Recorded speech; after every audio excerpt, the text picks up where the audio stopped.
Welcome to Kenton's videos. Enjoy the video. In this video, I will show you how to change an Audi Q3 tire. First, gather your essential tools, a jack, lug wrench, and your spare tire. Make sure your Audi Q3 is parked on a flat, stable surface to ensure safety. Engage the parking brake firmly and place wheel chocks behind the wheels that are not being changed. This preparation is crucial for a smooth and safe tire replacement process. Now, before lifting your Audi Q3, use your lug wrench to slightly loosen the lug nuts on the flat tire. Just a quarter to half turn is enough. Next, carefully position the jack under the designated jacking point on your Audi Q3's frame. Once the jack is securely in place, slowly raise the vehicle until the flat tire is completely off the ground and can spin freely. Safety first.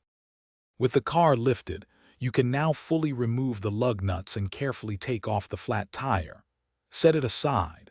Next, align your spare tire with the wheel studs and carefully mount it onto the hub. Once the spare is in place, hand tighten the lug nuts as much as you can. This ensures the tire is seated properly before lowering the vehicle.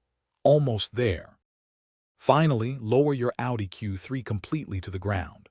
Once the car is down, use your lug wrench to fully tighten all the lug nuts in a star pattern for even pressure.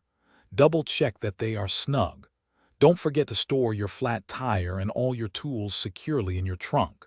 For a fresh ride, check the description for a link to Little Trees, Black Ice, and other great deals.